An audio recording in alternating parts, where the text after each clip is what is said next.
We have an update this morning on the Gross Reservoir Dam project near Boulder. Concrete pouring has begun. For several months now, crews have been excavating and building a concrete plant.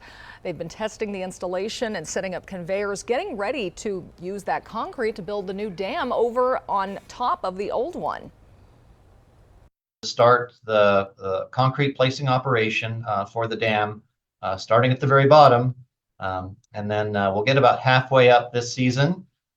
Cold weather will slow us down as we get towards Thanksgiving, and then next year we'll get up to the top.